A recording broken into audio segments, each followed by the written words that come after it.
I raised my son for 43 years. I gave him my house, my savings, and my pride. And on a cold Tuesday morning in Reno, he told me I was no longer welcome in the home I built with my own hands. But what he didn't know was that I had already set something in motion that would change everything. If you've ever been thrown away by the people you sacrificed for, stay until the end. You'll want to hear this. My name is Linda.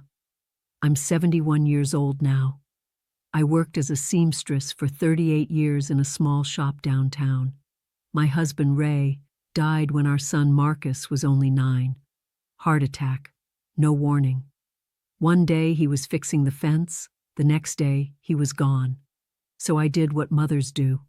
I worked. I sewed dresses for weddings I'd never attend. I hemmed pants for men who'd never remember my face. I took double shifts during prom season and holiday orders. I didn't complain. I didn't cry in front of Marcus. I just kept going. Ray had left us the house. A modest 2-bedroom with a backyard and a garage that still smelled like motor oil and sawdust. It wasn't much, but it was ours. And I made sure Marcus knew it. I told him every year on his birthday, "This house is your future. This is what your father left for you." When Marcus turned 22, he married a woman named Vanessa. She was sharp-tongued and quick to smile, but only when she wanted something. I didn't say anything. Mothers rarely do. We watch, we wait, we hope we're wrong. They moved into an apartment across town. Marcus worked in sales. Vanessa worked part-time at a salon. They had 2 kids, Tyler and Emma. I loved those children like they were my second chance at motherhood. I babysat every weekend. I sewed their Halloween costumes. I paid for their dentist appointments when Marcus said money was tight. It was tight often, and every time, I helped. I gave them $3,000 when Marcus lost his job. I paid for Vanessa's car repair when she rear-ended someone at a red light. I even co-signed a loan for them when they wanted to buy new furniture. The bank wouldn't approve them a loan, but they approved me. Because I had the house, because I had equity, because I had value. That loan was $12,000. They promised to pay it back. They never did. When Marcus turned 36, Vanessa sat me down at their kitchen table and said something I'll never forget. She said, "Linda, you're getting older. You shouldn't be living alone in that big house. What if something happens? What if you fall? What if there's a fire?" I told her I was fine. She smiled. "We've been talking. We think it's time you moved in with us. We'll take care of you. And maybe, you could sign the house over to Marcus. For his future. For the kids' future. It's what Ray would have wanted." I didn't answer right away. But 2 months later, I did it. I signed the deed over to my son. I told myself it was love. I told myself it was legacy. I told myself I was doing the right thing. I was 68 years old. They moved into my house 3 weeks later. I took the smaller bedroom, the one that used to be Marcus's when he was a boy. They took the master. Vanessa redecorated immediately. She painted over the soft yellow walls Ray and I had chosen together. She replaced the curtains. She put her photos on the mantel and tucked mine into a drawer. At first, things were okay. I cooked. I cleaned. I watched the kids when they got home from school. I paid for groceries every other week because Marcus said work was slow. I fixed the fence when it broke. I paid the plumber when the sink clogged. I replaced the water heater when it died in the middle of winter. The house was mine in every way except on paper. And then, slowly, I became invisible. Vanessa stopped saying good morning. Marcus stopped asking how I slept. The kids were told not to bother Grandma. I heard Vanessa say it once through the wall. "She's old, she's tired. Just leave her alone." One evening, I made pot roast. It was Marcus's favorite. I set the table. I called them down for dinner. Vanessa looked at the table and said, "We already ordered pizza." Marcus didn't even look up from his phone. I ate alone. That became normal. Months passed. I started feeling like a guest in my own home. I stayed in my room more. I stopped cooking big meals. I stopped trying to talk at breakfast. I became quiet. I became small. Then, one morning, Marcus knocked on my door. It was early. I was still in my nightgown. He said, "Mom, we need to talk." I opened the door. He didn't come in. He stood in the hallway with his arms crossed. "We've been thinking," he said. "This isn't working out. You're always here. It's crowded. The kids need space. Vanessa needs space. We think it's time you found your own place." I stared at him. "Your own place?" I repeated. He nodded. "Yeah, maybe a senior apartment, something smaller. We'll help you look." I felt my chest tighten. "Marcus," I said slowly, "this is my house." He shook his head. "No, Mom, it's my house. You signed it over, remember? Legally, it's mine.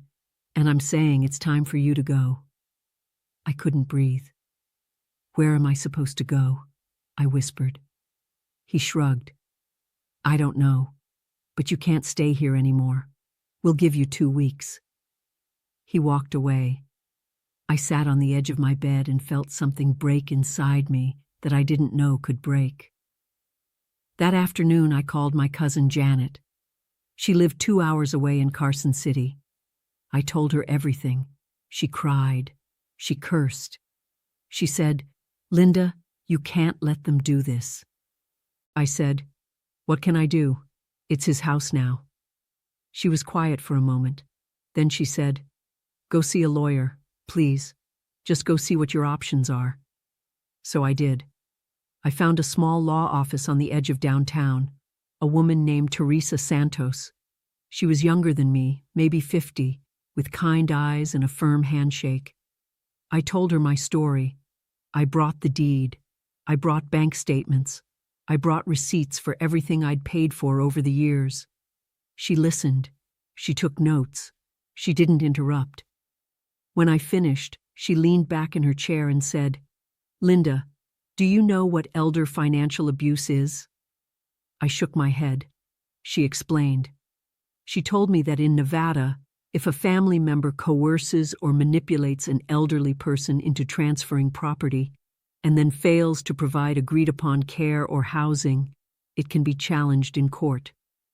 She told me I had a case. She told me I could fight this. I asked her how much it would cost. She said, "Let's start with a consultation fee. After that, we'll see. But Linda, I think you'll win." I left her office with something I hadn't felt in months: hope. Over the next 3 weeks, I didn't tell Marcus anything. I packed my things slowly. I stayed quiet.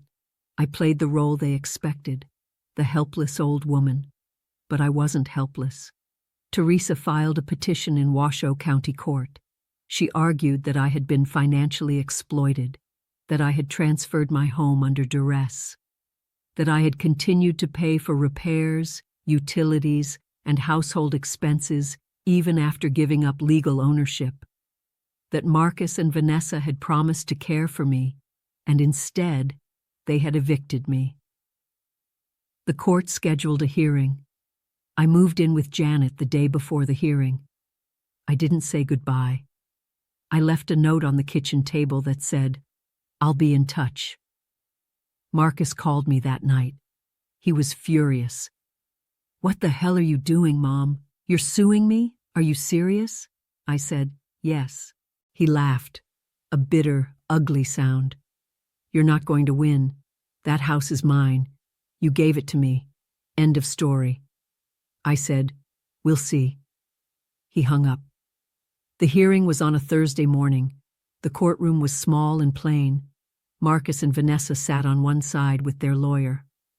I sat on the other with Teresa.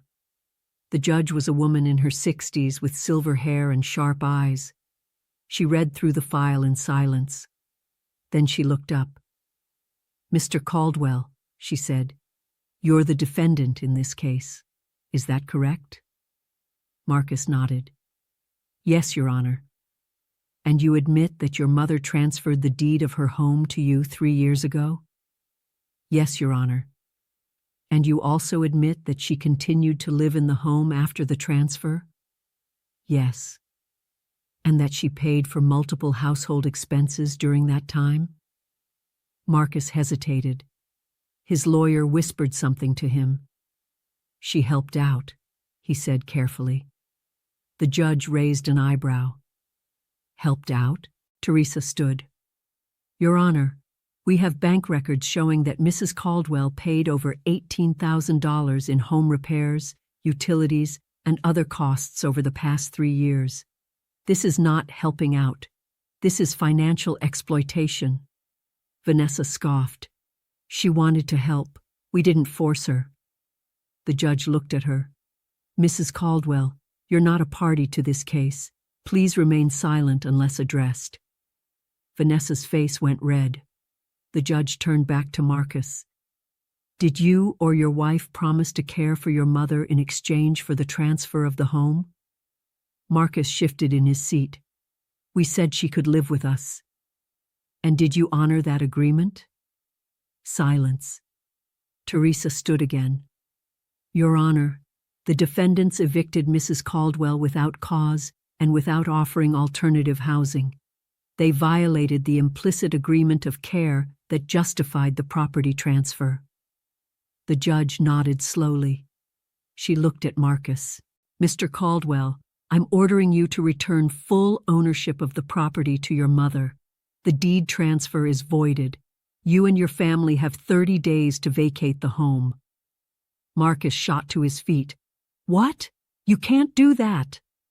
The judge's voice was ice. I just did. You exploited your mother's trust. You took her home. You used her money. And when she was no longer convenient, you threw her out. This court does not tolerate elder abuse. 30 days. That's my ruling. She banged the gavel. I sat there, frozen. I couldn't speak. I couldn't move. I just stared at the judge as she gathered her papers and left the room. Teresa touched my shoulder. You won, Linda. I started to cry. Marcus stormed out of the courtroom. Vanessa followed, shouting something I couldn't hear. I didn't care. I had my home back. 30 days later, I stood in the driveway and watched as Marcus and Vanessa loaded boxes into a moving truck. They didn't speak to me. They didn't look at me. Tyler waved from the back seat of the car as they pulled away. I waved back. When they were gone, I walked through the house alone. I touched the walls. I stood in the kitchen where Ray used to make pancakes on Sunday mornings. I sat on the porch and watched the sun set over the mountains. I was home. People ask me now if I regret taking him to court. They ask if I miss my son. I tell them the truth. I miss the son I raised. The one who used to hold my hand at the grocery store. The one who cried at his father's funeral and promised me he'd take care of me. But that son is gone. The man who told me I owed him nothing, who looked me in the eye and said I had no right to the home I built, that man is a stranger. And I don't owe strangers my dignity. The house is quiet now. I repainted the walls. I hung my photos back up. I planted flowers in the backyard. I sew again, just for myself. Small things, quilts, pillows, things that make the house feel warm. Janet visits every other week. We drink tea on the porch. We talk about everything and nothing. She tells me I'm braver than I think. I don't know if that's true, but I know this. I am not invisible anymore. I've heard from other women since the court case, women who read about it in the local paper, women who were kicked out of their homes by their children, women who gave everything and were left with nothing. They call me. They ask for advice. I give them Teresa's number. I tell them the same thing she told me. You have rights. You have worth. Don't let them take that from you. Some of them fight. Some of them win. Some of them just needed to hear that they weren't crazy, that they weren't ungrateful, that they deserved better. I hope they find peace. I hope they find their way home. Last week, I got a letter in the mail. It was from Marcus. No return address, just a single sheet of paper. It said, "You destroyed this family." I read it once. Then I folded it up and put it in a drawer with all the other things I've decided not to carry anymore. He's wrong. I didn't destroy the family. I saved myself. And that's not the same thing. If you're watching this and you've been told you're a burden, that you owe your silence, that you should be grateful for crumbs, listen to me. You don't owe anyone your dignity, not your children, not your family, not anyone. You gave them life. You gave them love. You gave them everything. And if they can't see that, if they can't honor that, then the problem isn't you, it's them. I'm 71 years old. I live alone in a house I fought to keep. I sleep well at night. I wake up to sunshine in my kitchen. I water my flowers. I sew. I breathe. And I am free. If you've ever been cast aside, if you've ever been told you don't matter, know this. You do. You always did. And no one, not even the people you raised, can take that truth away from you. Subscribe if this story moved you. Comment below if you've lived through something similar. I'd love to hear your story. Because we're not invisible. We're survivors. And we're still standing.